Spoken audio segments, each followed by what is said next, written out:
కాంగ్రెస్ ప్రభుత్వంపై మాజీ మంత్రి హరీష్ రావు తీవ్ర విమర్శలు చేశారు. అబద్ధాల పునాదులపై కాంగ్రెస్ అధికారంలోకి వచ్చిందని మండిపడ్డారు. సిద్దిపేట జిల్లా గడిచెర్లపల్లిలో నిర్వహించిన ప్రజాపాలన గ్రామ సభలో ఆయన పాల్గొన్నారు. ఏడాది క్రితం దరఖాస్తు ఇస్తే ఇప్పటివరకు దిక్కు లేదన్నారు. మళ్లీ ఎన్నిసార్లు దరఖాస్తు ఇవ్వాలి అంటూ హరీష్ రావు తీవ్ర స్థాయిలో ధ్వజమెత్తారు. రేవంత్ మాటలు నమ్మి రైతులు మోసపోయారని దుయ్యబట్టారు. పోలీస్ నిర్బంధాల మధ్య గ్రామ సభలు నిర్వహిస్తున్నారు. సీఎం రేవంత్ కు దమ్ముంటే గ్రామ సభలకు రావాలని మాజీ మంత్రి హరీష్ రావు సవాల్ విసిరారు.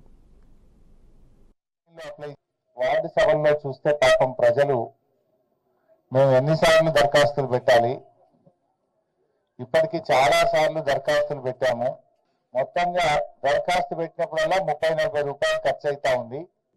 మేము చాలా సార్లు పోయినసారి ప్రజాపాలనలో దరఖాస్తు ఇచ్చాం, గతంలో మీ సేవలో ఆన్లైన్లో అప్లై చేశాం. మళ్ళీ ఇప్పుడు దరఖాస్తులు ఇవ్వమని దరఖాస్తుల పేరు మీద కార్యవాపన చేస్తున్నారని చెప్పి ప్రజలు తీవ్రమైన ఆగ్రహాన్ని వ్యక్తం చేస్తా ఉన్నారు.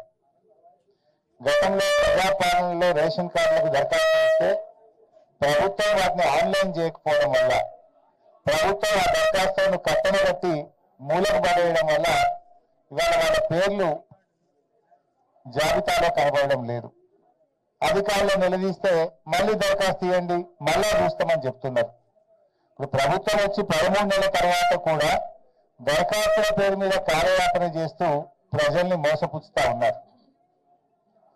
అబద్ధాల పునాదుల మీద అధికారంలోకి వచ్చిన కాంగ్రెస్ పార్టీ ఇవాళ ప్రభుత్వంలో పాలనలో కూడా అబద్ధాల పరంపరనే కొనసాగిస్తా ఉన్నారు.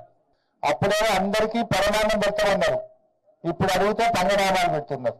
ముఖ్యమంత్రి రేవంత్ రెడ్డి ఏమో రుణమాఫీ అయ్యేపోయింది, ఇక అడిగేదే లేదు, మొత్తం అయ్యేపోయిందని చేతుల్లో ఆడుతుంది. కానీ గాడిచెర్లపల్లి గ్రామంలో చూస్తే రుణమాఫీ కాలేదని ఇంతమంది దరఖాస్తులు ఇచ్చారు. నాకు ఇన్ని దరఖాస్తులు వచ్చినాయి. అందులో 1,00,000 లోపు ఉన్నాయి, 2 లక్షల లోపు ఉన్నాయి, 2 లక్షల మీద ఉన్నాయి.